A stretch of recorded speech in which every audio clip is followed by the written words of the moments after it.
Bien, bonsoir tout le monde. Nous sommes à la 17e séance, pardon, et on commence par cet exercice de programmation avec Scratch. C'est des petits programmes de calcul avec en application la résolution d'équations et éventuellement du calcul littéral. Ensuite, en deuxième partie, on attaquera donc le théorème de Thalès et sa réciproque, une partie leçon avec des exercices d'application.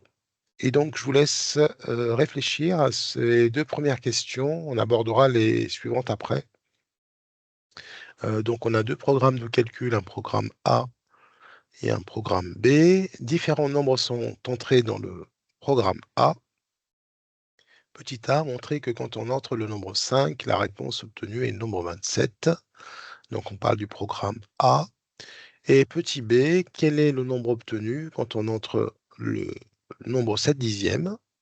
Et on vous demande à chaque fois, de toute manière, de justifier la réponse. C'est parti, à vous de jouer.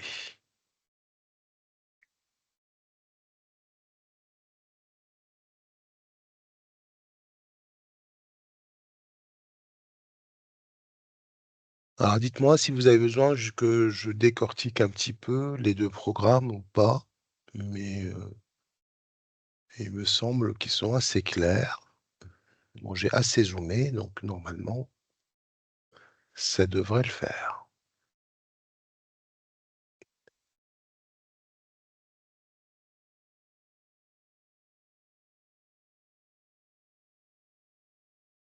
Donc évidemment, vous avez le droit d'utiliser votre calculatrice.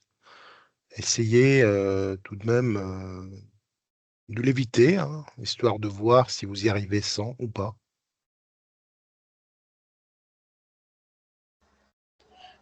Pour la question 1A, Oui, il faut juste écrire le calcul, c'est ce qui sert de démonstration.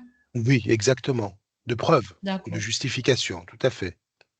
En fait, quand on vous demande de justifier, c'est-à-dire ne donnez pas des résultats bruts, au moins un calcul intermédiaire ou vous posez l'opération de calcul en ligne, histoire de dire, voilà, ce qui m'a amené au résultat. Vous voyez?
Alors, est-ce que vous avez une réponse à me donner pour la question un petit a? Oui. Alors, donc, dites-moi. Alors, on fait 5 fois 4, 20, plus 7, Ok, 27. très bien. Donc ici, le nombre qu'on injecte dans ce programme, c'est 5. Ici, vous avez donc le nombre qui va être stocké dans la variable réponse une fois que ça a été saisi par l'utilisateur. Donc, je vous rappelle quand même le fonctionnement et la lecture du programme Scratch. Donc, quand le drapeau est cliqué, il demande un nombre. Donc, vous allez saisir 5. 5, il va être stocké dans la variable réponse. Voilà. Ensuite, donc dire, il va nous dire ce qui se passe, il va afficher le résultat, donc c'est la sortie du programme. Donc on va prendre ce qu'il y a dans la variable réponse et on va le multiplier par 4, c'est marqué réponse fois 4, et on ajoutera 7. Donc ça, c'est la sortie du programme A. Donc tu as raison, donc ça sera 5 fois 4 plus 7, et ce qui va nous donner, tu m'as dit combien? Donc 27. 27, c'était la réponse attendue. Bon, là, il y avait une seule étape. Parfois, les programmes, c'est plusieurs étapes. Donc, quand il y a plusieurs étapes, vous mettez des flèches à chaque fois. Et à chaque fois qu'il y a une opération, ici, on aurait pu couper en deux, multiplier par 4 et continuer avec une autre variable. Ici, c'est une seule opération, donc on peut se permettre de le faire en une fois. D'accord? OK, donc la question A, c'était juste pour bien prendre en main le programme. Alors, pour la question B, donc maintenant le nombre de départ, c'est 7 dixièmes. Et donc, le calcul attendu, donc il est exactement la même chose que celui-là, mais on va tout simplement remplacer 5 par 7 dixièmes. Et on vous demande de justifier. Donc, j'écris 7 dixièmes multiplié par 4 plus 7. Alors, quand on vous dit justifier, bon, étant donné que la calculatrice est autorisée, on peut dire que le calcul est fait à la machine. C'est pas, ça vous mettra pas en danger. Cela dit, bon, il faut quand même, vous êtes professeur des écoles, c'est-à-dire que le monde des nombres, c'est le vôtre, et le calcul fractionnaire, il faut savoir quand même le faire. Bon, comment on va faire ce calcul? Sur la machine. Bah déjà, 7 dixièmes fois 4, ça fait 28 dixièmes.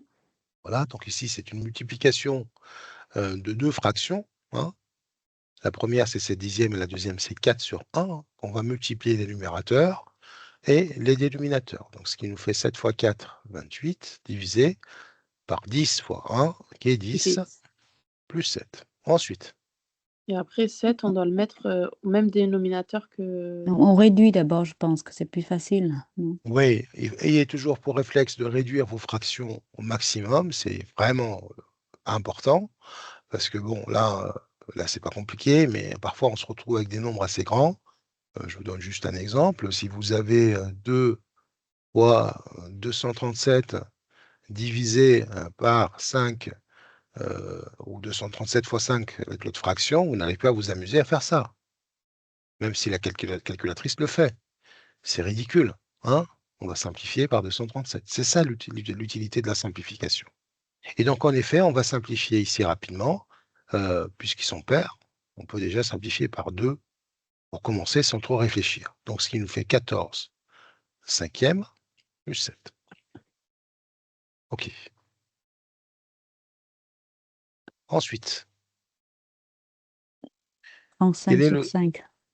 Voilà, donc ici, on va faire apparaître un 5 en bas.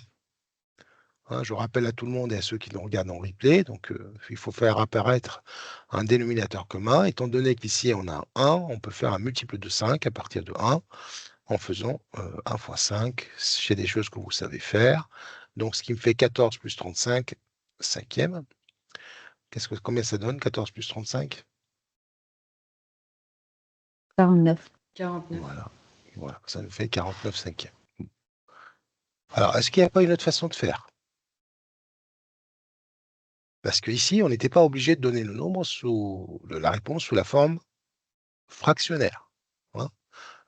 On aurait pu nous dire la réponse est attendue sous une forme fractionnaire. On aurait pu faire 28 dixièmes, bah, c'est 2,8.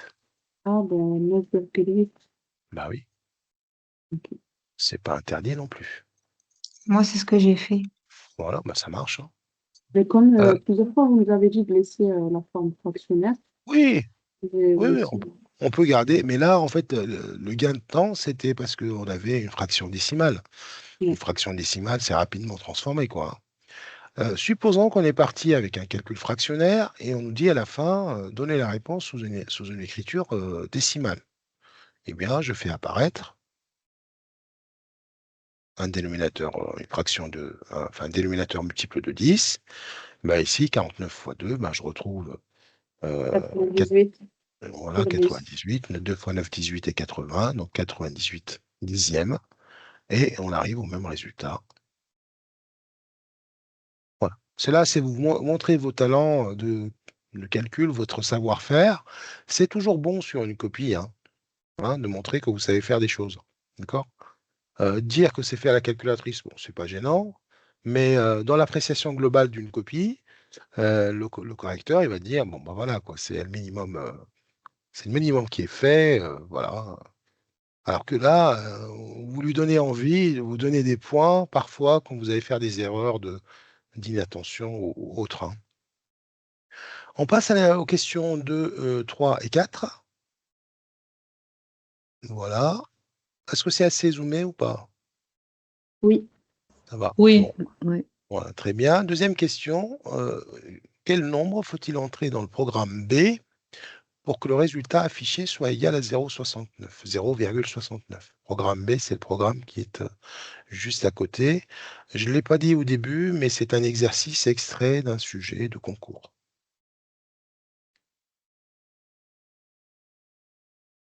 Ben, là, on va Je vous devoir laisse faire le une faire. équation. Je Je vous laisse peux le faire faire? tranquillement et Oui, après on d'accord. corrige. Hein. Mm. Ceux qui ont fini la question 2, ils peuvent passer à la question 3, etc.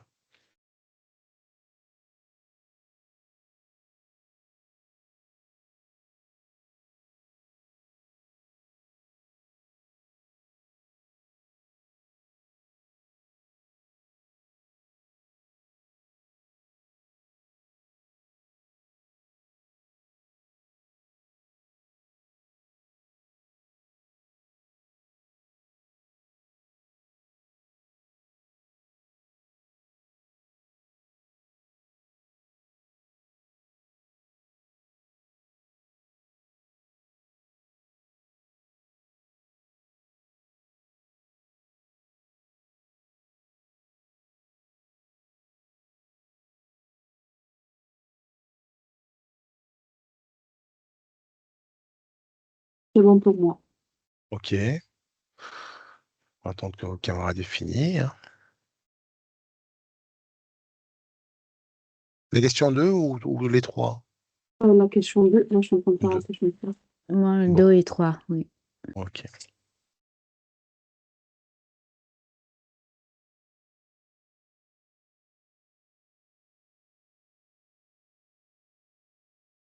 Donc, vous me dites quand on voulait qu'on corrige. Hein.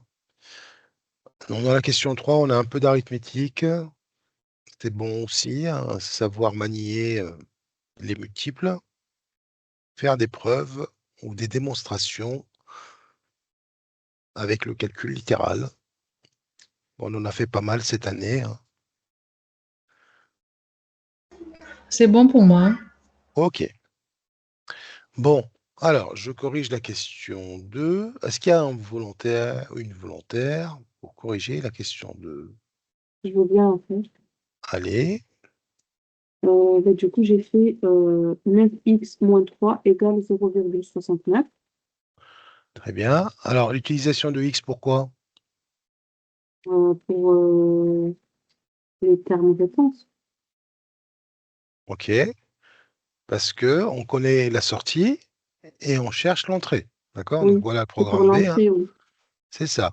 Donc, on a saisit un certain nombre X qu'on ne connaît pas, donc on l'appelle X, et on sait qu'à la sortie donc, de Ça ce donne programme 9, B, 0,69. on a 9X moins 3. Ouais. Voilà. Donc ça, c'est quand on saisit X, et on sait que cette sortie est égale à 0,69. Ok, ben c'est parti. Donc 9X Moins moins 3 3 égale. égale Oh, 0,69. ok. Ensuite, On fait passer le 3 de l'autre côté, donc ça nous donne 9x égale 3,69. ouais. Ensuite, on divise par 9 les deux côtés, et ça nous Ouais. donne x égale 0,41. Est-ce que c'est un multiple de 9, ça?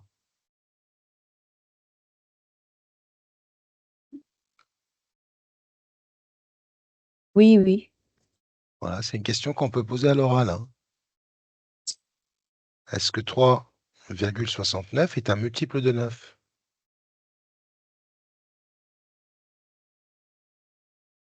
Et il est composé que de 9 et de multiple de 9.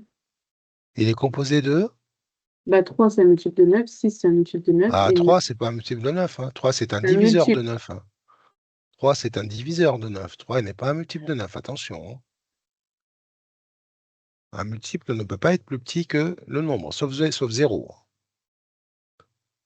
Donc, quand on vous dit que 3,69 est un multiple de 9, qu'est-ce qu'on doit appliquer ici? Bah, vous allez chercher les... Donc, c'est pas la peine de regarder 3,69, on va chercher 369. Et donc, si 369 est un multiple de 9, 3,69 aussi, parce qu'on Ah, c'est là d'accord, qu'on aura. pour Et c'est quoi l'idée ici? C'est les critères de... divisibilité. Voilà. Et donc, 3 plus 6 plus 9, ça nous fait Et ça fait 18. 18. 18 est un multiple de 9, donc forcément, vous allez trouver un nombre entier. Bon, un nombre entier, moi, je voulais savoir si cette division était finie, hein. Donc, du coup, tu me dis, ça fait combien? Bah, du coup, ça donne 0,41. Voilà. OK. Donc, le cas ici, donc je rappelle du cours quand même pour ça, ceux qui n'ont pas tout vu. Donc, le cas qu'on était en train de chercher ici, c'est 41. Donc, on voit bien que 369 et 41, 41 paquets de 9, ce qu'on appelle un multiple de 9. OK, Oui. donc le nombre qu'on est en train de choisir, c'est 0,49. Et donc, on finit par une petite phrase pour expliquer ce qu'on a trouvé. Donc, le nombre à choisir dans le programme B est 0,41 pour avoir une sortie de égale à 0,69, par exemple. Pour Et que le après, on peut résultat, le vérifier. voilà, on peut le vérifier, hein. Donc, vous remplacez, vous saisissez 0,41 là, vous multipliez par 9, moins 3, et on arrive au même résultat. Bon, on est rodé maintenant pour ça. Donc, ça, c'est. Oui. Donc, surtout pas chercher à tâtonner, hein, parce que si vous tâtonnez, vous allez perdre du temps. C'est pas une méthode fausse, hein, mais c'est pas dit que vous arrivez à un résultat euh, décimal périodique, enfin fini, quoi. Ça peut être une fraction irréductible, auquel cas on ne la trouverait jamais, enfin une fraction, pardon, irrationnelle, quoi. Oh là là, je confonds tout là, aujourd'hui. Une fraction qui n'est pas, enfin un nombre qui n'est pas fractionnaire, pardon, un nombre irrationnel. Voilà ce que je voulais dire. Je ne suis pas très réveillé. OK? Donc, Oui. attention, méthode de tâtonnement ne fonctionnera jamais. On cherche un nombre, vous passez au calcul littéral, vous mettez un x au départ, vous exprimez tout en fonction de x, et vous cherchez le nombre de départ. Bon, question 3, prouvez, plus intéressante que la question 2, même si la question est intéressante aussi, prouvez que quand on entre un nombre impair dans le programme B, c'est-à-dire si le nombre saisi au départ du programme B est un nombre entier impair, alors le nombre obtenu à la sortie est un multiple de 6.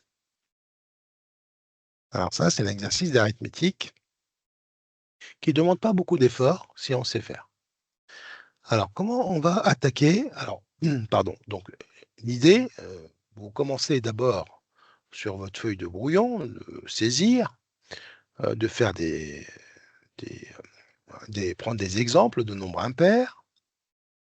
Par exemple, donnez-moi un nombre impair. Quoi? Soit 2K plus 1, le Oui, nombre non, mais impair. on prend des exemples numériques pour tester. Sur votre Ah. brouillon, là, je parle du brouillon. Là, Ouais, c'est ouais. brouillon. Voilà, on prend un nombre impair. Vous prenez quoi comme exemple? 3. 11. Pourquoi vous vous compliquez la vie? Bah, 3. Ah, Ah, 7. 1. On peut prendre 1. Ah, vous prenez un. Pourquoi vous vous compliquez la vie? Un nombre impair, je prends un. Un nombre pair, bah, je ne vais pas prendre 0, je 2. prends 2, par exemple. Voilà. Bah, je prends 1, ça le fait, quoi. Hein, il est impair. Donc 9 fois 1 moins 3, et ben 9 moins 3, on trouve 6. Voilà, oui, vous prenez 11, ça va marcher, hein, mais on ne se complique pas la vie. Je prends un deuxième essai, histoire de dire ça, voir comment ça fonctionne. Donc 9 fois 3, 3, et 27 moins 3, bah, j'arrive à 24. Donc des multiples de 6. D'accord? Donc ça, c'est 6 fois 4. Et celui-là, c'est un 6 fois 1. Bon, est-ce que ça, c'est une preuve? Non. Non. Donc ça, attention, ça, c'est pas une preuve. Donc ça, c'est pas une preuve. Si vous mettez ça comme une preuve, vous avez 0. D'accord? Même pas un petit point. Hein. Ça, c'est pas une preuve. Ça s'appelle une vérification. Si on vous demande de vérifier, vous faites ça. D'accord? Vérifier que, voilà, et encore. Hein.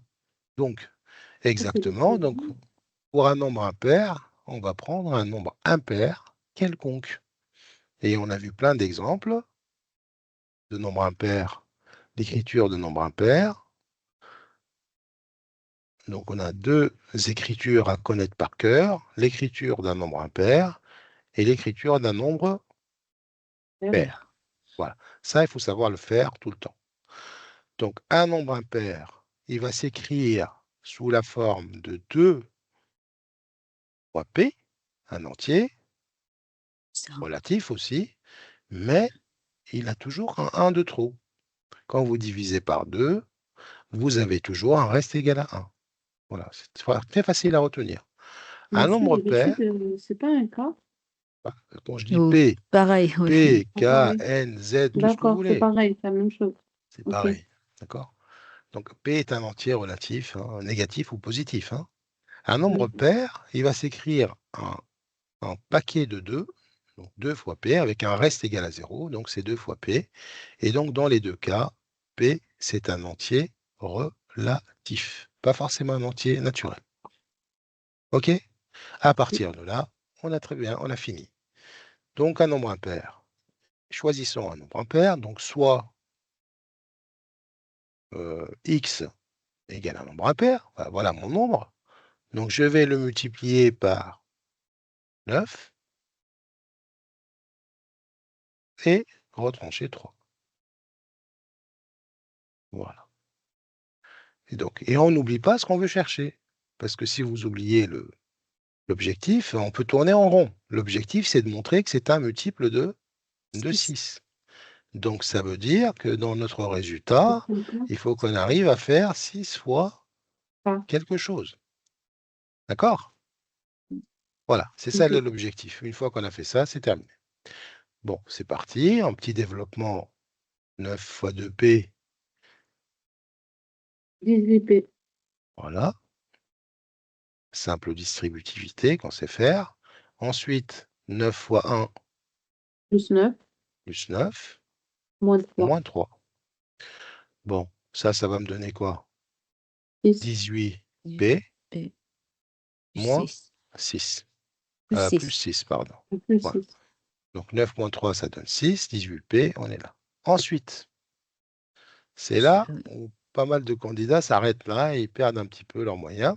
Bah, si vous savez l'objectif attendu, vous ne perdez pas vos moyens. Qu'est-ce qu'on doit faire de là à là? Factoriser. Voilà, c'est une factorisation par 6. Montrer que on a un multiple de 6. Donc 6, qu'est-ce qui va me rester dans le premier terme de l'addition, de la somme? 3P. Voilà, P. Et dans le deuxième, plus 1. plus 1. Donc, je vérifie. 6 fois 3P, ça me donne bien 18P. 6 fois 1, ça me donne 6. Et maintenant, ça, je vais l'appeler K.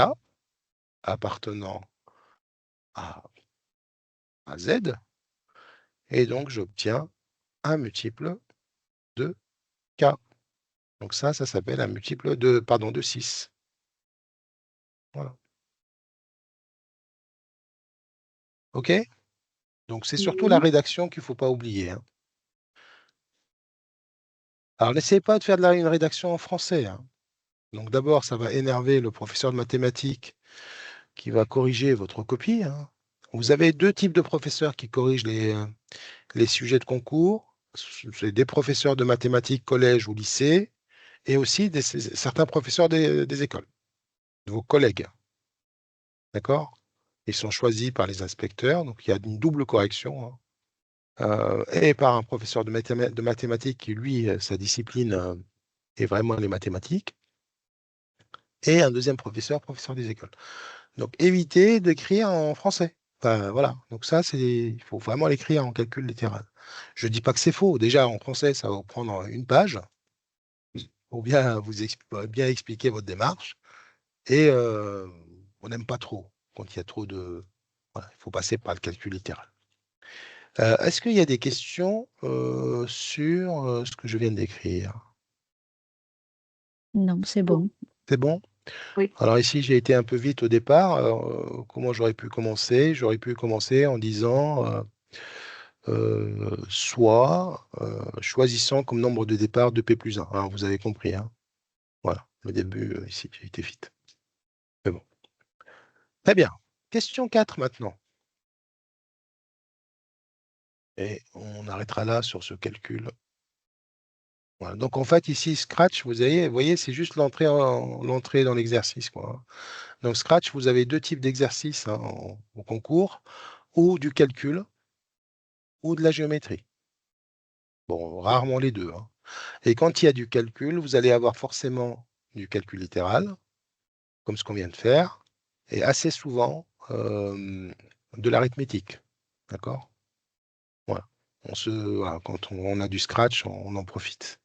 Alors, pardon, question 4. Existe-t-il des nombres, on dit bien des nombres, donc il peut y avoir plusieurs, qui permettent d'avoir le même résultat affiché avec les 2 programmes? Donc, si oui, déterminez tous ces nombres. Bon, la première question, je la trouve un petit peu...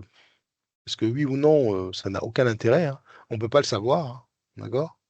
Pour le savoir, il y a une équation à résoudre. D'accord? Alors, comment on va procéder? Bon, j'ai déjà vendu la mèche, hein, donc il y a une équation à résoudre, et l'équation, c'est laquelle? C'est 4x plus 7 égale Voilà, à 9x moins 3. très bien.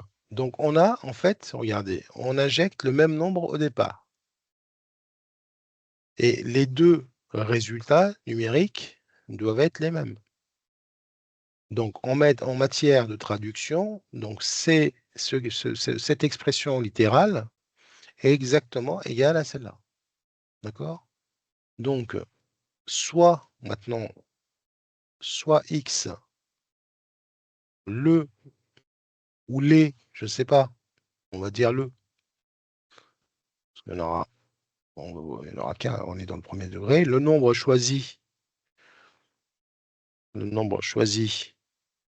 dans les deux, dans le programme A et dans le programme B.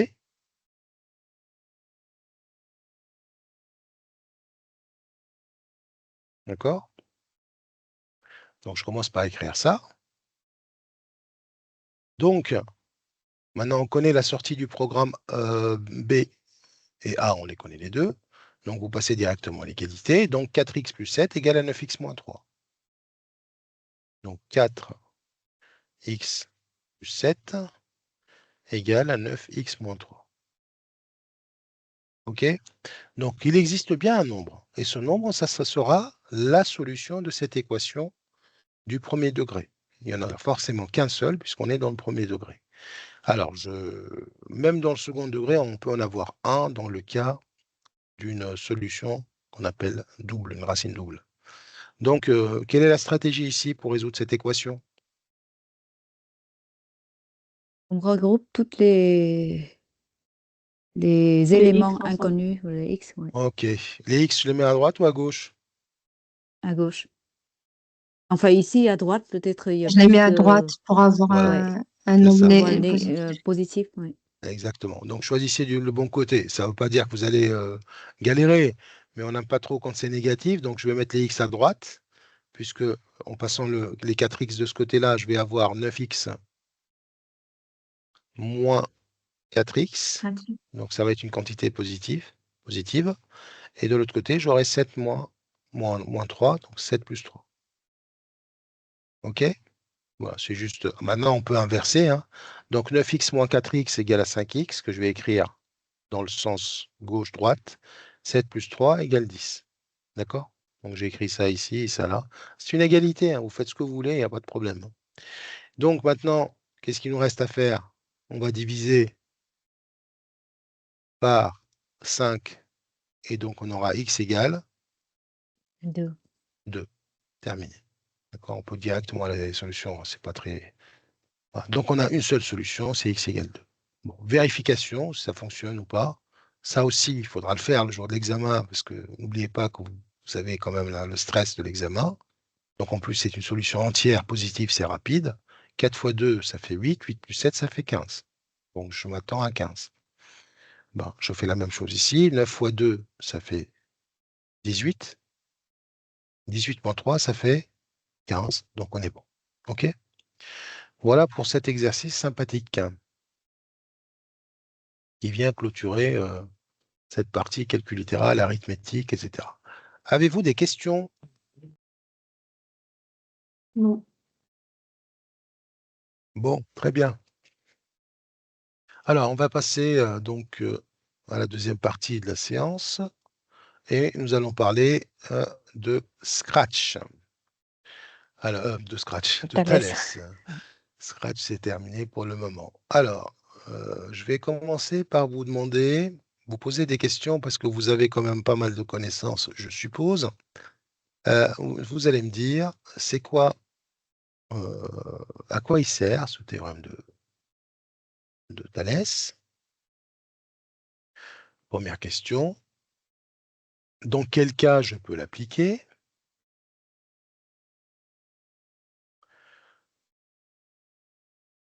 Allez, je vous écoute. Théorème de Thalès, dans quel cas Ça je sert peux à l'appliquer? prouver Comme... que deux droites sont parallèles. Mhm. Donc, nous avons deux droites parallèles. OK? C'est tout? Hum, Voilà, j'ai deux droites parallèles.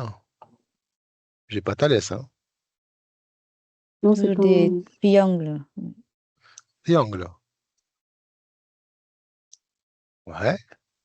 Voilà, Et je peux c'est pour mesurer, en fait, la longueur des Bah là, je peux côtés. mettre un triangle.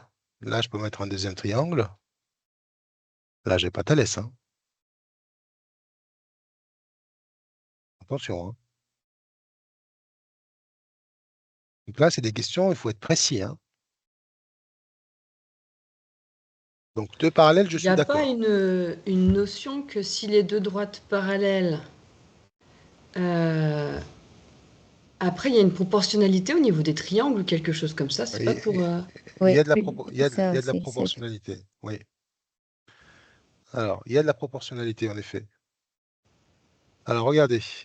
Thalès, en fait, c'est tout simplement, pour nous, aujourd'hui, et pour vous, ça doit le rester, c'est d'abord deux séquentes et deux parallèles. D'accord? Une ici, je peux la mettre là. D'accord? Donc, j'ai tracé deux séquentes et deux parallèles, on est d'accord? Oui. Voilà. Donc là, donc les séquentes, c'est les rouges et les parallèles, c'est les bleus. Là, je suis dans une configuration du théorème de Thalès. Vous voyez, au début, quand j'ai tracé mes deux parallèles, j'avais hésité. Je voulais le mettre par là ou par là. Donc, dans cette configuration, ici, celle-là, on va l'appeler une configuration de triangle emboîté. Vous avez un petit triangle dans un grand triangle. OK? Triangle emboîté. Vous n'êtes pas obligé de citer ce terme, hein. Mais vous voyez qu'il y a quand même un petit dans un grand. D'accord? On a également, on peut utiliser le terme de réduction. Donc, le deuxième triangle, le petit, le vert, là, le petit triangle, c'est une réduction du grand. On peut parler d'agrandissement aussi. Agrandissement, auquel cas, le grand triangle, c'est un agrandissement du petit. Agrandissement, réduction. D'accord? Ensuite, on a de la proportionnalité. Les deux triangles qu'on vient de tracer, ils ont leur côté proportionnel, 2 à 2. On a deux triangles proportionnels. On parle aussi de triangles semblables. La deuxième configuration possible de Thalès, c'est toujours les deux séquentes en question, donc deux droites séquentes, et deux droites parallèles. Et les droites parallèles, je vais les mettre de part et d'autre. Des papillons, oui. Voilà, c'est la configuration papillon. Je vais les mettre de part et d'autre de ce sommet commun qu'il faut savoir repérer à chaque fois que vous avez une configuration Thalès. Je vais l'appeler S. C'est un point commun aux deux triangles. Vous voyez, là, j'ai un triangle ici, en papillon, hein, donc c'est la configuration papillon. Vous avez deux triangles qui schématisent un papillon, les ailes d'un papillon. Le sommet commun, c'est le point commun aux deux triangles. C'est un sommet commun aux deux que je retrouve ici. Donc, c'est notre point de départ à chaque fois. OK? Donc, je résume, hein. Donc, deux séquentes et deux parallèles. Les parallèles peuvent être du même côté du sommet commun, auquel cas, on a une configuration de triangle emboîté. Et si les droites ou les séquences sont de part et d'autre du sommet commun, nous avons une configuration dite papillon, histoire de la mémoriser. Ce que je suis en train de dire pour les séquentes, je peux également le transformer en texte en disant j'ai 3 points alignés. Donc les points qui sont là, c'est ces points-là, I, S, F par exemple, ou J, je ne sais pas, I, S, J. Voilà, 3 points alignés dans cet ordre. Hein, l'ordre il compte ici parce que le point S, c'est le sommet commun aux deux triangles. Bon, si voilà, il faut savoir bien le repérer. Et également pour les points A, I, B. Vous voyez, donc on a des points alignés. Des droites séquentes ou des points alignés, c'est la même chose. D'accord? Donc pareil, ici, je peux retrouver la même chose, hein. Je vais appeler les points autrement. M, N, S, 3 points alignés. Ensuite, O, P, S, 3 points alignés. L'alignement est important, pourquoi? Parce que s'il n'y a pas d'alignement, on va se retrouver avec, on peut avoir des droites parallèles, mais sans alignement des points, et ça va nous déranger. Ça ne marchera pas pour l'application de Thalès. D'accord? Il faut vraiment que les deux droites soient séquentes. Pardon. OK? Bon. On va revenir à tout ce qu'on a dit ici. Donc ici, je vous ai mis en effet les deux configurations possibles. Et donc, on a toujours cette histoire de droite parallèle. OK? Alors, les applications. À quoi il sert le théorème? Donc, vous l'avez dit, il va nous servir, donc les applications majeures, hein, les applications, c'est essentiellement un calcul de longueur. Alors, les élèves, jusqu'au collège et même après le collège, ne connaissent pas la différence entre calcul, et donc parfois je vous fais des petites remarques techniques. C'est quoi la différence entre calculer et mesurer? C'est quoi la différence entre les deux? Mesurer, c'est avec la règle. Ouais, Et calculer, c'est le résultat d'une opération. une opération de calcul, d'accord? Donc ici, on est dans le calcul de longueur. Alors attention, devant un inspecteur, mesurer, c'est pas forcément que la règle, hein. Un rapporteur, ça permet de mesurer, hein. Ça mesure des angles, hein. Donc mesure, c'est un outil de mesure, un instrument de mesure, On va mesurer, il y a de l'incertitude de mesure, etc. C'est un résultat approché, c'est l'expérience, la mesure. Le calcul, c'est pas l'expérience. Le calcul, c'est des propriétés, des théorèmes qui vont nous permettre de trouver le résultat exactement. OK? Donc, calculer, c'est un calcul. On ne prend jamais la règle pour donner un résultat où il y a une question calculée. En général, on ne vous demandera jamais de mesurer, hein. On vous demandera de construire en vraie grandeur une figure. OK? Bon. Et on vous dira à la fin, vérifiez que le résultat calculé a été voilà, voilà, et c'est exactement la même mesure trouvée plus loin, quoi, hein, une fois que la construction est terminée. Ça, on peut le faire. Mais ça reste une vérification. Le reste, c'est du calcul. OK? Bon. Est-ce que j'ai été clair là sur la Oui. présentation du théorème de Thalès? Oui. Donc, Oui. première chose, on doit comprendre ce que c'est comme... voilà. Donc, c'est essentiellement de la proportionnalité. En fait, on l'appelle Thalès, mais c'est de la proportionnalité. D'accord? C'est vraiment que ça, hein. Donc, alors, la rédaction. Donc, la rédaction est importante de savoir rédiger. Alors, on va prendre un exemple, d'abord théorique. On va partir sur cet exemple-là. Voici ma figure. Vous allez voir, je n'apprends rien par cœur. Je regarde la figure et à partir de la figure, je vais rédiger. D'accord? Donc, je vais prendre cette petite moitié et je vais rédiger. Bon, comment je vais démarrer ma rédaction? Je sais que je cherche une longueur, hein. Les points, Voilà. on va parler des points et Alors, ou vous dites les points sont alignés dans cet ordre, ça marche. Ou bien vous prenez les droites, 2 à 2, MB et NC, d'accord? Donc, je vous écris les deux variantes, hein, les deux façons de rédiger.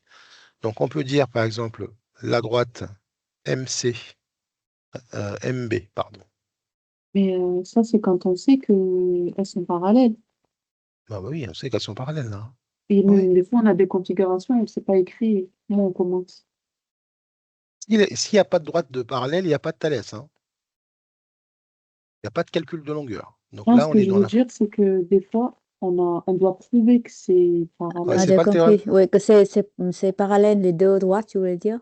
Oui. Et on doit Ouais, prouver dans que ce c'est cas-là, il parallèle. faut vérifier calculer quoi, pour la longueur. Oui. Et tu dis que tu commences par les points là, alignés, Voilà. puis après tu fais les proportionnalités. Enfin voilà, pour si ça Ok. arrive même. Si Ok, vous n'avez merci. pas les droites parallèles, Oui. si vous n'avez pas les droites parallèles, vous n'avez pas à appliquer le théorème de Thalès. Il n'y aura jamais de calcul de longueur. Si vous n'avez pas les droites parallèles, on va vous demander de démontrer qu'elles sont parallèles. Et là, on n'est plus dans le théorème de Thalès, on est dans la réciproque Réciproque, oui. du théorème de Thalès. Chose qu'on n'a pas encore abordée. Là, je suis dans le cas du théorème de Thalès.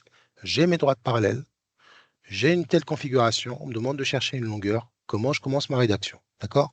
On va arriver au calcul, on verra par la suite pour la réciproque. Ne mélangez pas les deux. D'accord? Ne mélangez pas les deux. Parce que si ça se mélange, c'est pas bon pour le raisonnement. D'accord?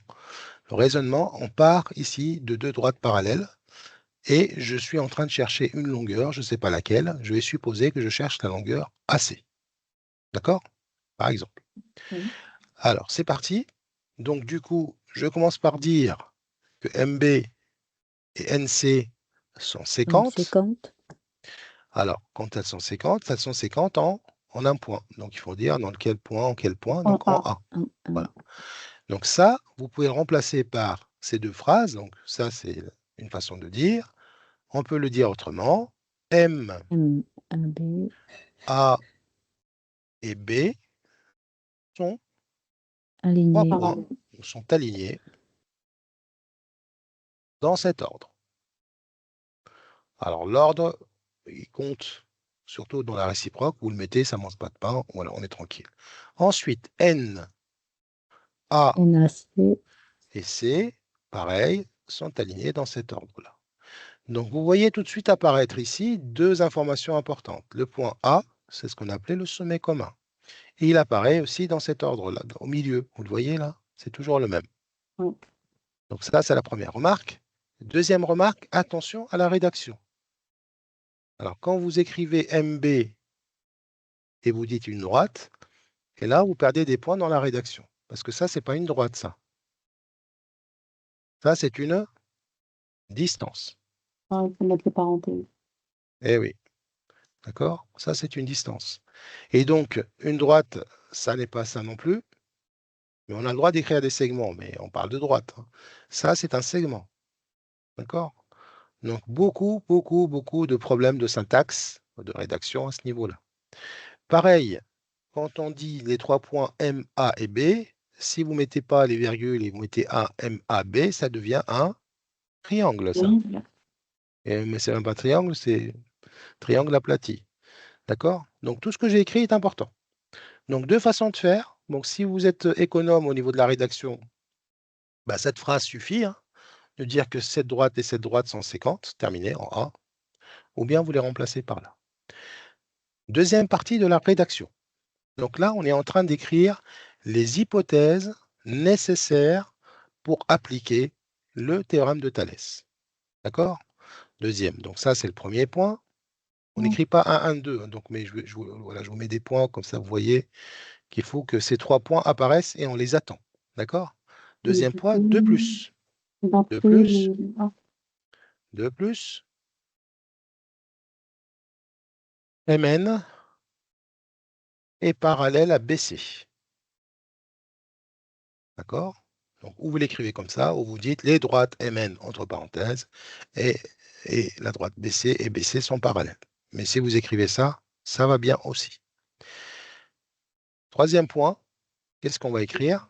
D'après le théorème de On va Thalès. citer le théorème et on va écrire l'égalité des rapports de proportionnalité.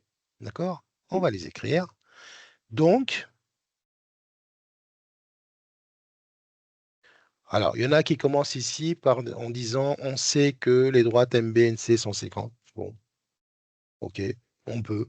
Mais si vous ne mettez pas, c'est pareil aussi. Parce que vous êtes en train de dire les hypothèses, donc MB, MC, voilà.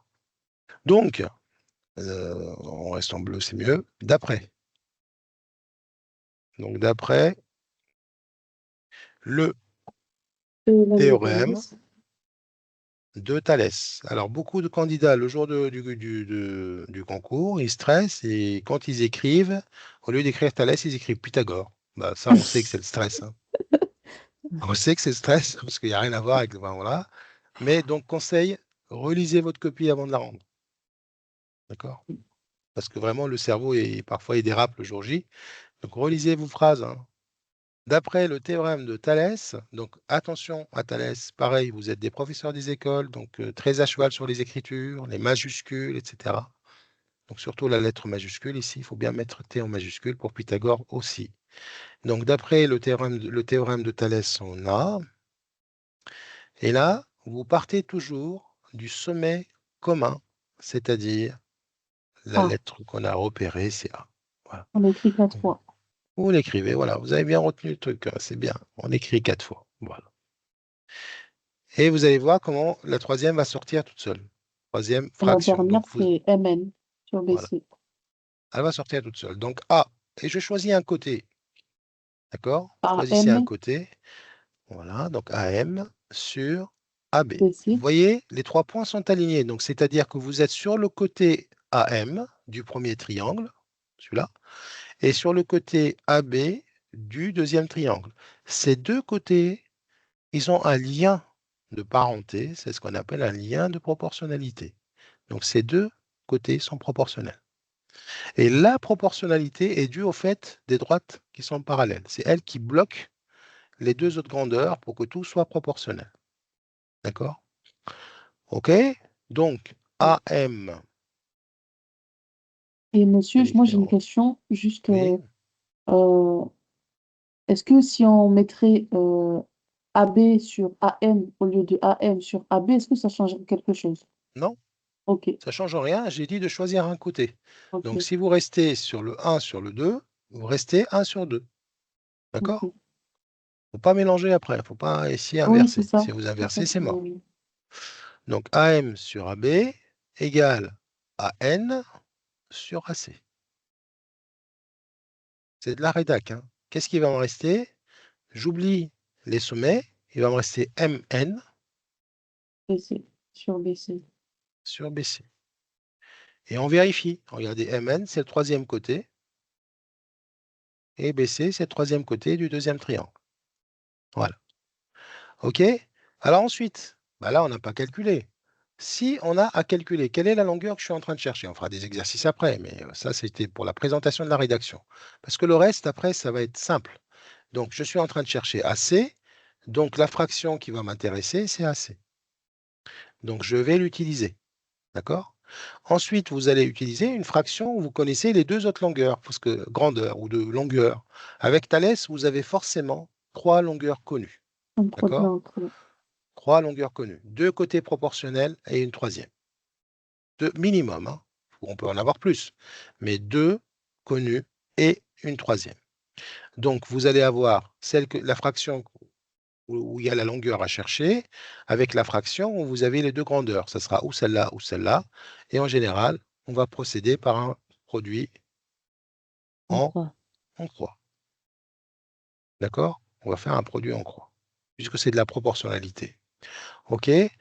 Donc, les pièges à éviter, attention, quand vous démarrez votre rédaction et vous passez au calcul, il faut que tout soit dans la même unité.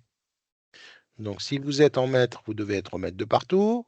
Si vous êtes en centimètres, de partout en centimètres, etc. On ne peut pas mélanger des centimètres et des décamètres, etc.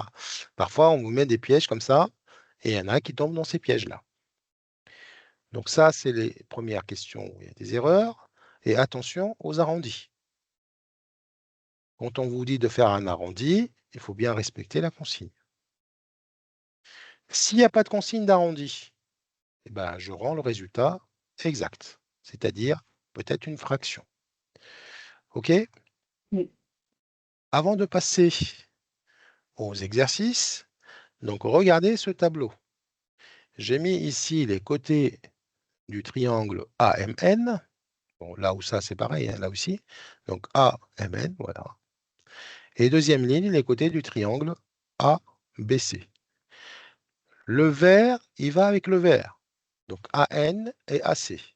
AC et AN, ou AN et AC. C'est ce qu'on a écrit. Hein? AN, AC. Ils sont proportionnels. AM et AB sont proportionnels. MN et BC sont proportionnels. Et donc, on a fabriqué un tableau de proportionnalité. Et quand on passe de la première ligne à la deuxième, on multiplie par K. D'accord? On multiplie par K. Un certain facteur K. Et c'est quoi ce K? C'est BC sur MN. Donc, si on demande de trouver le coefficient de proportionnalité qui me permet de passer de ce triangle, cette réduction, donc, vers un agrandissement, parce que là, je l'agrandis, donc ça sera BC sur MN. Vous voyez? Et puisque c'est un tableau de proportionnalité, bah, ça sera aussi AB sur AM. Et c'est la même chose que AC sur AN. Vous voyez, c'est exactement l'inverse de ce qu'on a écrit ici. Donc nous, ici, c'est notre tableau de proportionnalité. On a mis cette ligne-là ici et l'autre en bas. Ça revient à la même chose. Hein. Vous voyez? Donc c'est vraiment de la proportionnalité. OK? C'est important que je vous dise ça parce qu'il y a des exercices où il y a des calculs d'air avec la proportionnalité et parfois des calculs de volume. OK, on va peut-être passer à un exercice. Qu'est-ce que vous en pensez? Oui. Allez, on va mettre en application tout ça. Alors, donc, c'est pas ça. La réciproque, je pense qu'on la verra demain. Enfin, demain. Pas demain, parce que la prochaine fois. Donc, exercice. Tac, tac, qu'est-ce que j'ai mis? J'ai pas mis les exercices là. C'est bizarre. Il me semblait que je les ai téléchargés. Bon, pas grave. On va prendre un exemple en attendant que je... Allez, petit exercice rapide. Allez, on va tracer. Donc, regardez, rapidement, c'est pareil. Hein, donc, il y en a qui galèrent pour tracer ça. Vous faites tracer deux séquentes et deux parallèles et vous êtes dans un exercice de Thalès, hein, ça va très vite, hein.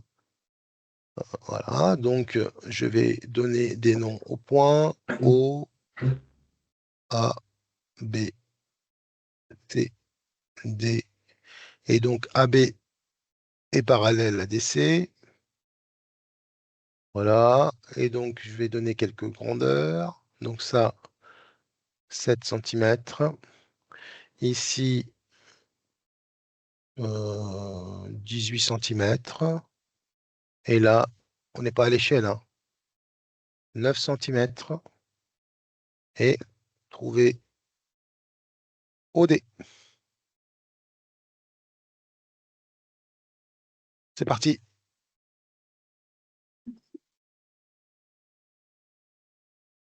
Donc, soignez au moins la première rédaction. D'accord? Voilà, pensez que vous êtes voilà, face à un examen, face à une copie d'examen. Qu'est-ce que je dois écrire? Et comment je vais procéder? C'est le seul moyen de mémoriser les rédactions, le type de rédaction.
C'est bon pour moi.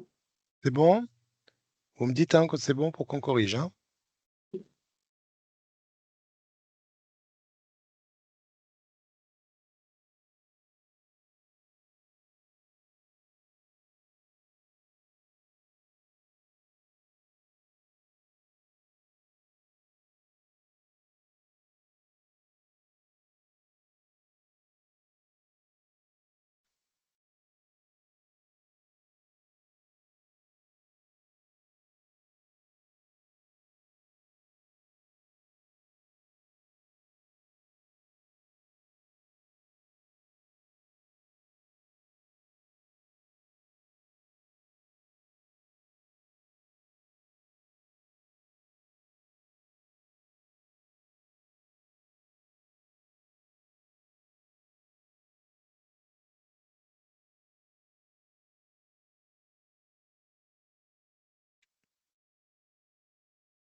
Est-ce que dans la rédaction, on est obligé là du coup de parler des droites parallèles? Ah oui. Sans les droites parallèles, on ne peut pas appliquer le théorème de Thalès. Donc même si on n'a pas les nombres, on est obligé de dire que OB sur OD égale OA sur OC égale BA sur CD. On est obligé. Oui, Oui, Tu ok, écris, d'accord. ça, On est c'est obligé en de fait. tout écrire. Ok. Oui, oui, oui. Bon, en Ouais, fait, ouais, ok. tu as, enfin, quand tu vas écrire, en fait, tu as juste un rapport de plus qui va apparaître. C'est pas Oui, ça oui, qui mais va te pénaliser. ouais. Enfin, voilà, c'est pas le plus long à écrire. Non, non, non, Pourquoi? c'est Parce qu'en fait, c'est une façon de rédiger qu'il faut pas. Si je te dis de ne pas écrire la troisième, ça se trouve que c'est la troisième fraction qui va être utile. C'est une ouais. des trois qui va être utile dans le calcul, mais on ne sait pas laquelle. Ok, ça marche. Voilà. Ouais. Bah, sinon, j'ai fini, hein, c'est bon. Ok. Bon, on va peut-être corriger. Oui. Alors, qui nous fait la présentation à l'oral? On ne va pas tout écrire. Qu'est-ce qu'on va dire à l'oral? Pas qu'est-ce qu'on va dire à l'écrit, mais on va le faire à l'oral pour gagner du temps. Donc, je vous rappelle, il y a 3 points à dire. Moi, je veux bien le dire. Quand vous voulez, mettez-vous d'accord, qui prend le relais. Enfin, il y en a d'autres, il y en aura d'autres. Hein. Allez, parti. Dans- Moi, j'ai mis BD et AC sont 50 en haut. Donc ça, c'est la première partie validée. OK. La deuxième partie, 2 plus AB et CD sont parallèles. Eh bien, ça, c'est la partie la plus importante. Sans celle-là, Et on n'a rien. la troisième partie, d'après le théorème de Thalès, OB sur OD égale Alors, je l'écris. OB sur OD. OD OK. égale OA sur OC Égal. égale AB sur DC. AB sur DC. Alors, s'il faut vous changer l'ordre des points, il n'y a pas d'incidence. Hein. Je vous conseille toujours de commencer par le sommet commun. C'est de la mémorisation et c'est utile le jour J de l'examen, comme ça vous déroulez sans problème. Alors, une fois que vous arrivez là, vous avez vos 3 fractions. Alors, tu m'as dit, hein, j'ai pas entendu que tu m'as dit d'après le théorème, si tu as dit là, d'après le Si, j'ai théorème de mis, Thalès, on l'a écrit, ok. Là, on va venir là, on va remplacer par les données numériques oui. tout ce qu'on connaît, Du coup, ok. OB, tu connais ou tu connais 7, pas? 7, 7. oui, je connais. 7 sur OD, OD ouais, tu connais égale pas, tu l'écris. Tout ce qu'on connaît pas, on l'aurait écrit. 18 sur 9. Voilà. Et là, en fait, la troisième ne va pas me servir parce que moi, je vais Oui, utiliser là où je cherche, on cherche quoi déjà? On cherche, je ne me rappelle plus. C'était quoi? On on cherche cherche OD. OD. OD. Donc, on cherche OD, donc on va prendre cette fraction-là. Et celle-là, elle est connue. Donc, vous prenez ces deux-là. Vous arrivez tout le temps à 2 fractions. Voilà, 2 fractions à la fin. Et donc là, l'exercice est terminé. D'accord? Donc, ici, vous allez faire votre produit en croix. OD Et à chaque fois, vous revenez à la ligne, vous n'écrivez pas les choses voilà, vous ne faites pas d'économie de page. Hein. On vous fournit les feuilles. Hein. Donc, OD égale égale 7 fois 9 sur 18. ça fois ça égale à ça fois ça. Donc 7 fois 9 sur 18 égale à ça. Donc, D'accord? 7 J'aurais pu, fois 9, ouais, j'aurais pu ça simplifier là. fait oui, 63 sur 18 qui donne 3,5. T'es parti loin dans les calculs. Hein. Très, très loin. On peut Non, en fait, réduire je voulais déjà. faire deux Oui, têtes. Enfin, sur ma Oui, non, copie, mais je l'ai de fait tête, deux c'est plus têtes, c'est facile. pour ça. Ouais. oui, De tête, on va faire quoi? On va simplifier. réduire. Oui. Il va Simplifier. nous rester un 2 là. D'accord? Il va nous rester un 2. Et de tête, on peut simplifier là aussi. Il va nous rester un 2. 7 divisé par 2, c'est 3,5. Oui. Mais l'exercice, en fait, quelqu'un qui fait beaucoup de Thalès, il a déjà la solution là. Mais j'ai douté parce que Ouais. dans notre configuration, j'ai vu que le 9, c'était fois 2, donc 18. Et après, je me suis dit, est-ce que 7, ce serait pas Ouais. 14? Ben, c'est ça. Alors regardez. Donc vous avez ce premier triangle là. Lui là. C'est un agrandissement du deuxième. On est d'accord?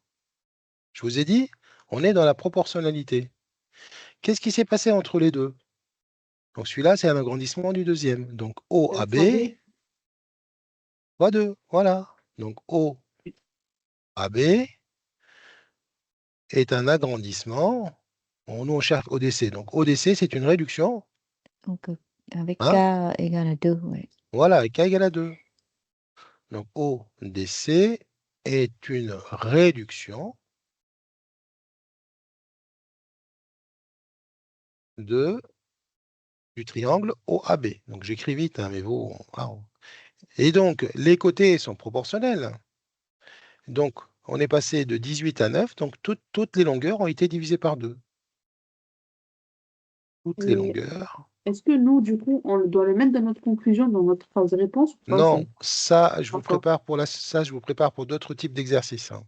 D'accord. D'accord? Donc ça, c'est la rédaction, hein.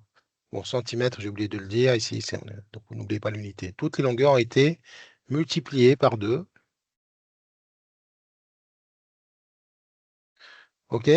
Donc, première remarque, ça, c'est remarque 1, remarque importante dans pas mal d'exercices. Donc, il faut bien la noter.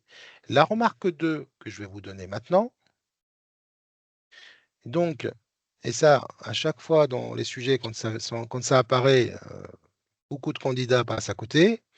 Quand les longueurs sont multipliées par 2, les aires, Sont multipliés par non, 2 non, aussi?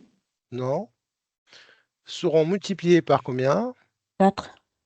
Voilà, par 2 au carré. Ah oui, c'est vrai. D'accord? Par 2 au carré, c'est-à-dire par 4. D'accord? Quand vous prenez un carré là, de côté 1, 1, vous agrandissez votre carré, donc un carré de côté 2. Quelle est l'aire du deuxième carré? 2 fois 2, Et au carré. 4 cm², si on est en Oui. centimètres. Le premier, 1 fois 1, donc 1 cm². D'accord? Donc on voit bien les côtés ont été multipliés par 2, mais les aires ont été multipliées par 4. De 1 à 4, on a multiplié par 4, c'est 2 au carré. Troisième remarque qui apparaît dans quelques sujets, les volumes, là on est dans une figure plane, mais on aurait pu avoir un solide, comme ce qui va suivre après, les volumes seront multipliés par combien?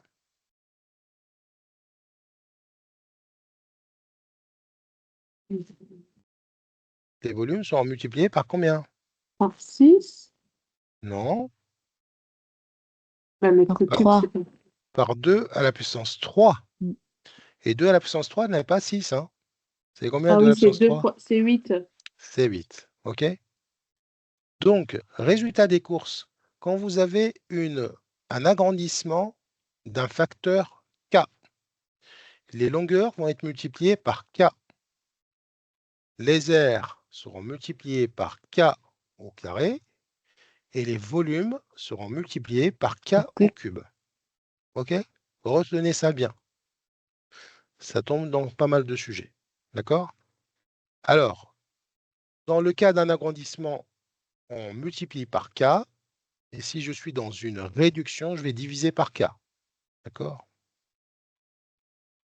Bon, puisque j'ai ouvert le volet agrandissement-réduction, on dit qu'on a un agrandissement quand le K est supérieur à 1. Bah oui, puisque vous allez multiplier par un nombre. Si le nombre est plus petit que 1, ça n'est pas un agrandissement, c'est une réduction.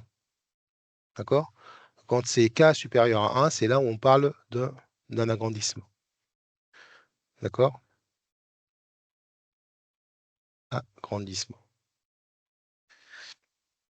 Donc ici, donc pour notre agrandissement, ce n'est pas de ODC, c'est dans l'autre sens. D'accord? Donc on part de OCD,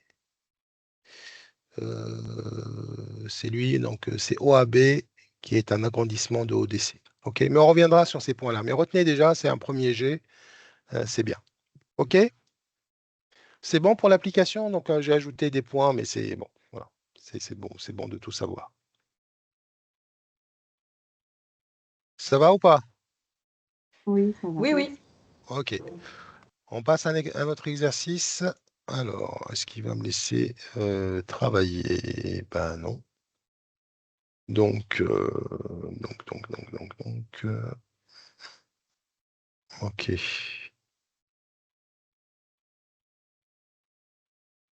Mhm.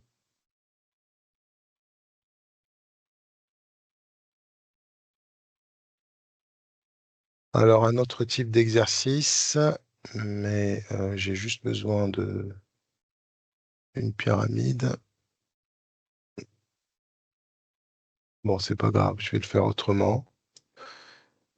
Document, emporter. Voilà. OK. Mince. Donc, je vais zoomer un peu. Allez, un autre exercice.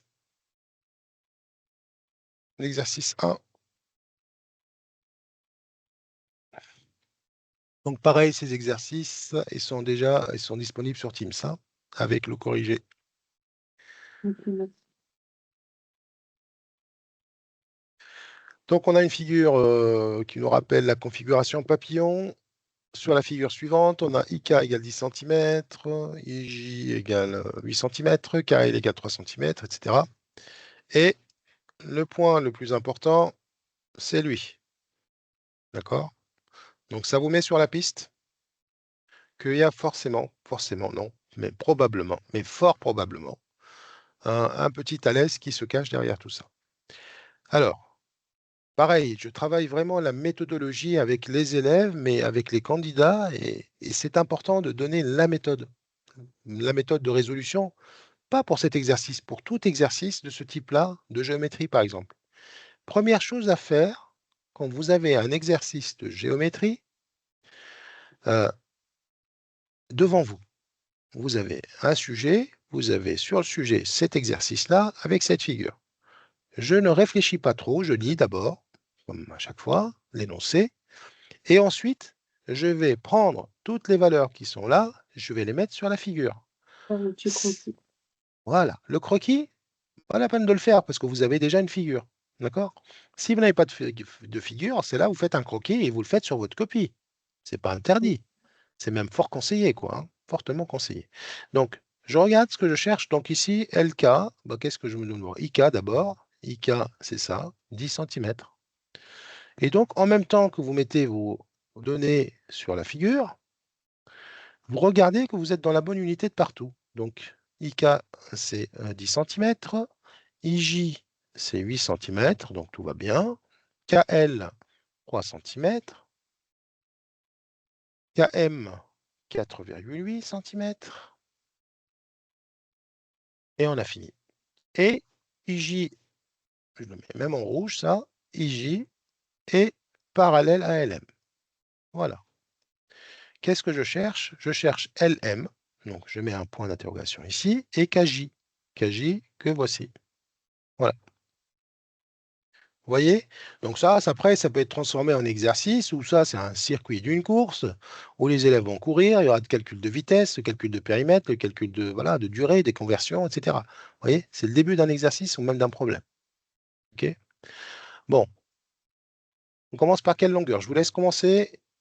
Et pareil pour la rédaction, essayez d'être le plus clair possible. Est-ce qu'on vous demande de convertir? Non. Non. Enfin, d'arrondir, je voulais dire. Pas d'arrondi, ça veut dire que vous n'avez pas besoin d'arrondi. Voilà.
Je vais afficher l'exercice 2 pour les personnes qui auraient fini le 1 et elles peuvent attaquer le 2.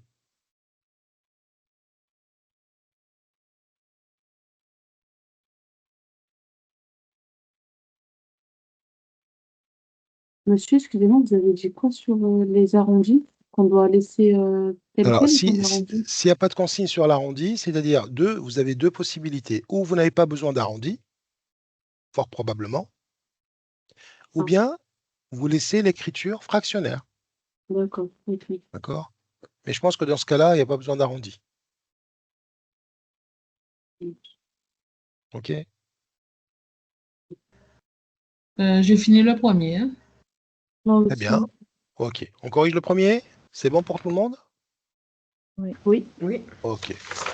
Alors, qui prend le relais au niveau de la rédaction? Moi, je veux bien. Allez.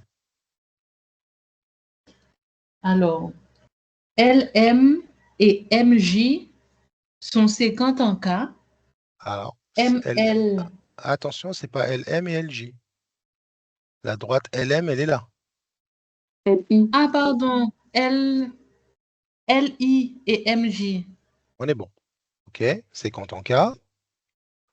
Ensuite, LM et JI sont parallèles. Oui. Et d'après le théorème de Thalès, Très bien. KL sur KI est égal à Oui. KM sur KJ Oui. est égal à LM sur JI. Très bien. OK. On commence par chercher ML. Oui. Donc, on va Alors, utiliser pour... cette fraction. On va remplacer d'abord. Tu as raison. Allez, hop, on remplace. Donc, 3. Hein, on remplace ou pas? Oui. Donc, 3 3 sur sur 10. 10. 4,8 sur KJ. Voilà. Et ML sur 8. Voilà. OK. Tu commences par quelle longueur? ML? On l'a appelé LM ici. Oui, je veux bien faire ML. Allez. Donc, Moi, je vais croiser avec... je vais faire le produit en croix avec 3 dixièmes. voilà. Donc, 3 dixièmes et celle-là. Donc, vous avez toujours une fraction connue et la fraction où vous avez l'inconnu. D'accord? Donc, j'aurais dû 8 fois écrire. 3. Alors, je vais juste écrire d'abord les deux fractions égales. Donc, 3 dixièmes égale LM donc, sur 8. Donc, LM égale. Donc, tu m'as dit 8 fois 3. Oui, ça fait 24 divisé Oui. par 10, ça fait Ouais. 2,4 Voilà. Centimètres. centimètres. Voilà. Oui, Très bien. monsieur. Pensez à souligner vos résultats, encadrer, tout ça.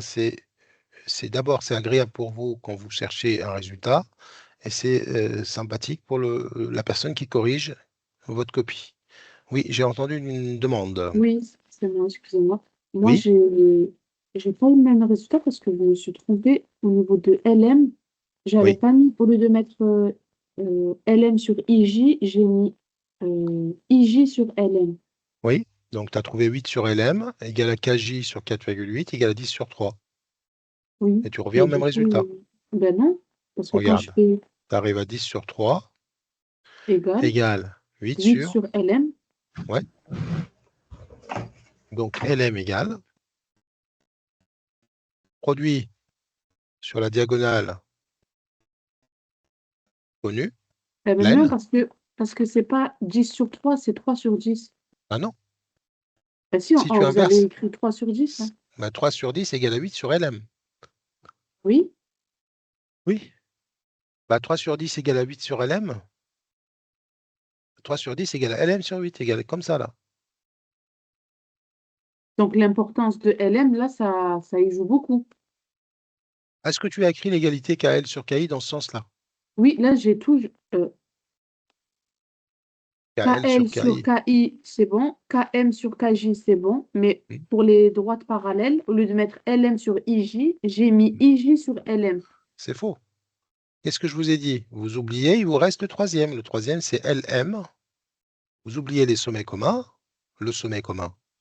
Et les 4 lettres là qui apparaissent, vous les oubliez. Il reste LM sur IJ. Oui. Pas IJ sur LM. C'est bon ou pas? Faut pas inverser les fractions. En fait, comme on a commencé par le petit Eh oui, triangle, on doit, même exact. pour les droites, on continue. L'égalité, ok. est-ce que tu peux dire que 2 tiers égale à 2 tiers? D'accord? Bah, c'est le cas là. Hein. Égale Oui. à 3 demi. Non. Ah, voilà. C'est ce que tu viens de faire. Petit Ok, sur d'accord. grand égale à petit sur grand. Hein? C'est vrai que pour les autres, je mets toujours j'ai mis 4 fois le cas, et Mhm. pour les droites parallèles, j'ai pas fait attention. Ouais. Ok. Voilà, en fait, vous avez des côtés proportionnels, 2 à 2. On oublie le parallélisme, c'est fini. Hein.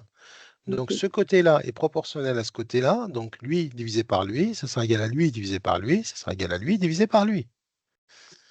Donc si vous faites l'inverse, c'est-à-dire celui-là divisé par celui-là, vous restez avec le deuxième sur le premier et le grand sur le petit. D'accord?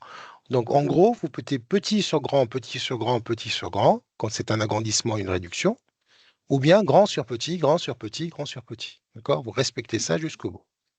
OK? D'accord. Ok. Oui. Alors, une autre remarque qu'on voit sur les copies, maintenant vous avez trouvé 2,4 cm. D'accord? Donc, réellement, et même en théorie, et même en pratique, hein, on a le droit d'utiliser que ml égale 2,4. D'accord? Donc cette fraction-là devient connue. Vous voyez ce que je veux dire?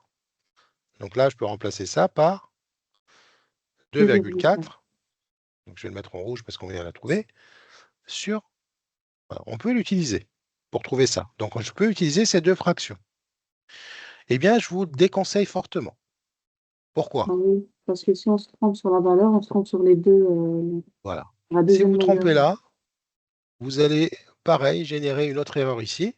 Alors, vous ne serez pas Je ne sais même pas. lourdement pénalisé, mais ça va vous stresser parce que vous allez trouver un résultat certainement qui n'est pas, qu'on ne verra pas, enfin, il faudra arrondir, enfin, il y aura une anomalie qui va apparaître, et voilà, ça va vous stresser.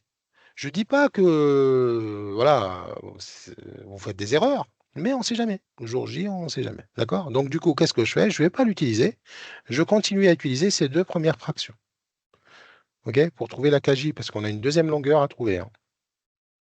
OK? Alors, KJ, combien vous avez trouvé pour KJ? 16.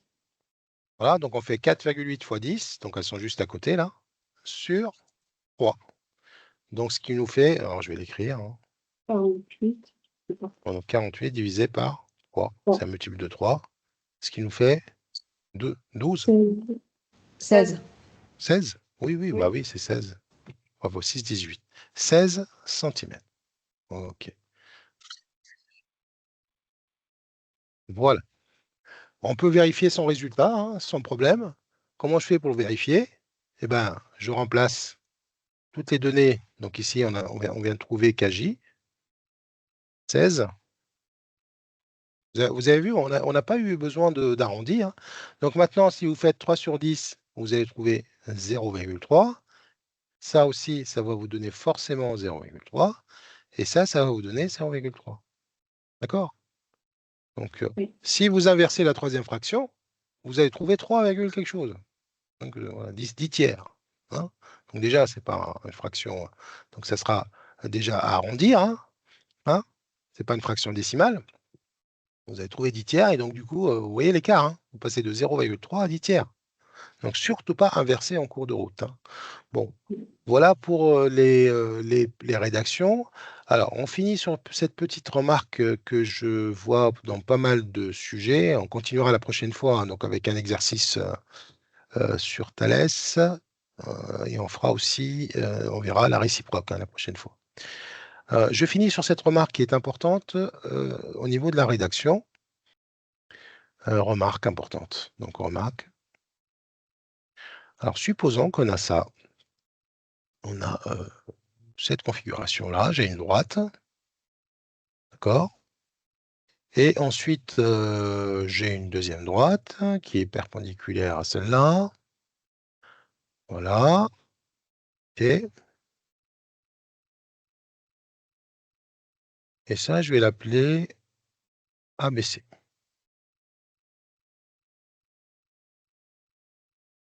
Donc ABC est un triangle comment? Rectangle. Rectangle. Rectangle en A. En A. Alors, je vais ajouter une deuxième droite que voici.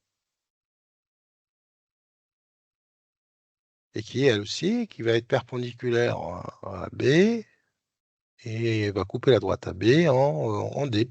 Voilà. Ici, j'ai le point D. OK. Bon, je vais supposer que AC, c'est égal à 10 cm. Une propriété, ça. Ouais. BD, je vais supposer que c'est égal à 4 cm. Et ce point-là, je vais l'appeler E. Et 4 cm, attendez, 5 cm ici. Ouais. Et donc, vous avez compris ce que je cherche. Je cherche AD.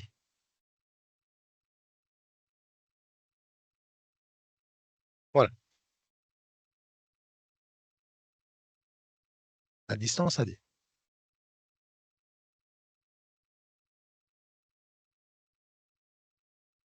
Alors, c'est quoi l'intention de ma remarque? Comment je vais faire? On fait le réciproque de Thalès. Ah non. On ne peut pas faire la réciproque du théorème de Thalès, déjà parce qu'on ne l'a pas encore vu. J'ai dit qu'on le verra la prochaine fois, Ah oui, d'accord. déjà, et on n'a pas les moyens. Vous verrez que la prochaine fois, Là, on voit enfin, que CA est parallèle à ED, puisque c'est deux droites qui sont perpendiculaires à la même droite. ouais, c'est ça. Donc, ici, on a envie d'utiliser Thalès. On a une configuration de triangle emboîté. Mais le problème, dans la donnée de l'exercice, on ne nous dit pas que les droites DE, c'est ça la question, la remarque. Hein. La droite DE, on ne nous dit pas que la droite DE parallèle à la droite AC. Tout le monde le voit. On nous dit tout simplement que AC est perpendiculaire à AB et ED est perpendiculaire à AB. Mais ça, c'est en effet une propriété de géométrie. Quand vous avez deux droites perpendiculaires, les deux, à une même troisième, ou à une même droite, bah, elles vont être forcément parallèles. C'est le principe des murs. Hein. Vous avez un mur qui est perpendiculaire au sol, le deuxième mur est perpendiculaire au sol, les deux murs sont parallèles par définition. Hein. Sinon, les murs s'effondrent. Hein. Si les murs ne sont pas parallèles, on a des problèmes de stabilité, déjà des murs et même de l'immeuble, sauf architecture spéciale. Donc, on va le dire, d'accord? Il y a pas mal d'élèves qui démarrent en disant bah, AC est parallèle à ED, les deux droites sont séquentes en B, d'après le théorème de Thalès. Eh bien non. Qui me dit que les deux droites sont parallèles? Personne. On a dit juste qu'elles sont perpendiculaires. Donc, comment on va le dire? On va le dire tout simplement en disant que la droite DE est perpendiculaire à AB. Donc, le T à l'envers, c'est perpendiculaire. La droite AC est également perpendiculaire à AB. D'accord? Donc, elles sont perpendiculaires à une même droite, donc elles sont parallèles. Donc maintenant, vous pouvez énoncer que les droites sont parallèles, pas avant. Donc celle-là, on la voit souvent, donc c'est pour ça que je vous le dis. Hein. Donc AC et DE sont deux droites parallèles. OK? Bon. Maintenant, on peut appliquer le théorème de Thalès. Donc BC et AD sont séquentains en B. ED est parallèle à AC, d'après le théorème de Thalès. Allez, qui va m'énoncer l'égalité de Thalès? L'égalité des quotients. Donc, je pars du sommet commun, qui est B, voilà, on a bien vu. Alors, beaucoup de candidats et d'élèves démarrent en C. Voilà. Si vous démarrez en C, c'est mort. Hein. Le C, il n'est pas un sommet commun à deux triangles. Hein. Il est commun, il est juste sur un triangle. Le B, quitte à assurer pour bien voir vos deux triangles, hein, Donc, le B, c'est l'intersection des deux séquentes. Et donc, vous devez d'abord vous arrêter au point commun, au sommet commun. D'accord? Sinon, c'est mort. Parce que si ça démarre BE mal, sur BC. voilà. OK. Ensuite, BE sur BC. par exemple.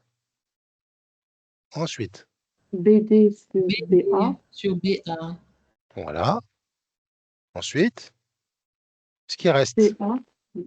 Ce qui reste. Voilà, tu inverses toujours. Tu as vu, tu fais la même bêtise là. Hein. Oui, là, j'ai encore fait la même bêtise. Il faut écrire et ED regarder. sur CA. Voilà. OK? Bon, on remplace. Donc BE, on ne connaît pas. BC, on ne connaît pas. Donc celle-là, je l'oublie. Donc BD, 4 4. sur BA. ED, 5 sur 10. sur 10.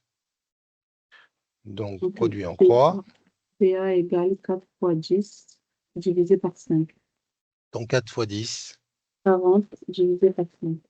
Donc Ça on fait trouve 8. 8 cm. Est-ce que c'était pas prévisible? Voici. Bah oui. Regardez ce que je Parce vous ai que fait en 5 et fait. 10, ouais, c'est le Ouais. rapport. 5 En et fait, 10 et 4. ouais. Ça, c'est une droite particulière dans un triangle. Ça, c'est ce qu'on appelle la droite des milieux. Ici, vous avez deux droites. Cette droite-là, c'est la droite des milieux parce que E est forcément le milieu de BC et forcément D est le milieu de AB. Donc, c'est une propriété géométrique qui n'est plus dans le programme. Hein. Mais même si on oublie ça, regardez, ici, je suis passé de 5 à 10, donc j'ai multiplié par 2. Donc, ça veut dire que là, je vais aussi multiplier par 2. Vous voyez? Donc, 5 fois 2 égale 10. Donc, le 4, c'est le côté du premier triangle ou le triangle réduit, là, de cette petite réduction. Donc, le grand va faire forcément 4 fois 2, donc 8 cm. OK? On peut rajouter comme codage. Donc, ça aussi, ça sera BE, ça sera la moitié de BC. Est-ce qu'on a répondu à la question? Non. La réponse est non. D'accord? Parce qu'attention, on a donné BA. Moi, je cherche AD. Et donc là aussi, pareil, des erreurs, parce qu'on ne lit pas correctement, on est dans la précipitation. On cherche AD. Mais maintenant, on connaît AB. AB, c'est 8 cm. Donc AD, c'est tout simplement le côté AB auquel on enlève cette Moins partie-là. DB. Ouais. 8 moins 4. OK? Donc 8 moins 4. Hein. Il faut aller jusqu'au bout de l'exercice. Parfois, c'est OK? 4 cm, on a répondu à la question. Donc voilà. Donc attention à ces pièges-là. Parfois, donc c'est pas une longueur d'un côté qu'on cherche, hein, c'est juste un bout du triangle, un bout d'un côté du triangle. Et donc voilà, le schéma, voilà, on s'arrête 2 minutes sur le schéma, c'est pas du temps perdu. Donc c'est du temps pour bien mettre vos longueurs et vos conversions dans la bonne unité, comme ça faut que tout soit homogène. Et après, vous mettez bien ce que vous cherchez. Est-ce que c'est un côté? Est-ce que c'est une partie du segment? Et après, vous attaquez votre rédaction. Vous vérifiez toujours les hypothèses de votre théorème. Ici, c'est Thalès. Ça peut être Pythagore dans un autre cas. Et voilà. Et donc, pas de précipitation. Donc ici, par exemple, on n'avait pas l'hypothèse du parallélisme des droites ED et AC. Mais donc, il faut bien le dire avant de passer à autre chose. Donc, vous avez des exercices d'entraînement qui sont corrigés sur Teams. Donc, n'hésitez pas à les faire, au moins la rédaction. Et après, le calcul, vous avez vu, c'est juste un produit en croix, c'est pas très gênant. Attention au souci d'inversion à la fin, là, hein, comme on a vu hein, avec votre camarade. C'est vraiment, ça coûte cher, hein, une petite erreur comme ça à la fin. Donc, restez jusqu'au bout, respectez bien cette méthode et ça ira bien. Donc, mercredi prochain, on sera le 22. On verra donc du coup la réciproque. Donc, c'est pour ça que je les sépare en général, pour ne pas se mélanger. Et on fera des exercices et sur Thalès et sur la réciproque de Thalès. Peut-être un exercice où il y aura à la fois Pythagore et Thalès, pour vous montrer qu'on peut avoir les deux dans un même exercice. Ce qui complique la tâche. Excusez-moi.